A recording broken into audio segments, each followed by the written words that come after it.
मैया कहवा लगाऊ बड़ी देर, भवनवा में आवा चली, भवनवा में आवा चली।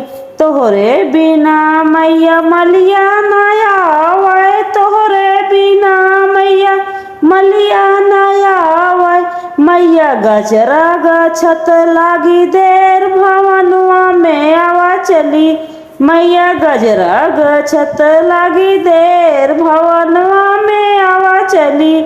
मैया कहवा लगाऊ बड़ी देर, भवनवा में आवा चली। तोहरे बिना मैया कहरा नया आवे, तोहरे बिना मैया कहरा नया आवे। मैया कलसा सजत लगे देर, भवनवा में आवा चली। मैया कलसा सजत लगे देर, भवनवा में आवा चली।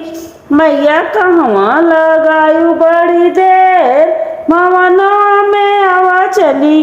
भवनवा में आवा चली हो, भवनवा में आवा चली। तोहरे बिना मैया बजजवा नया आवे, तोहरे बिना मैया बजजवा नया आवे। मैया चुनरी सजत लागे देर, भवनवा में आवा चली।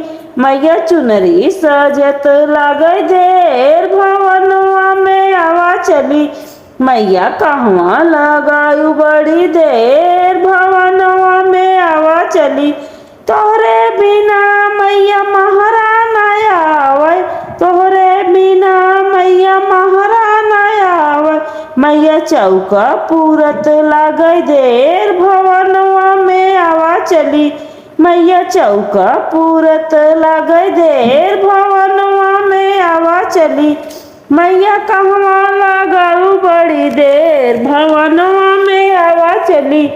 मैया कहवा लगायू बड़ी देर, भवनवा में आवा चली। मैया तोहरे बिना पंडित नया आवे, तोहरे बिना मैया पंडित नया आवे। मैया पोथिया बचत लागे देर, भवनवा में आवा चली। मैया पोथिया बचत लागे देर, भवनवा में आवा चली। हेलो गाइस, नमस्ते, प्रणाम। मैं आज एक देवी गीत गाई हूँ। हमारा गीत आप सबको कैसा लगा कमेंट बॉक्स में ज़रूर बताएं और लाइक सब्सक्राइब करना न भूलें। दोस्तों, सपोर्ट करें। जय माता दी। Thanks for watching my video.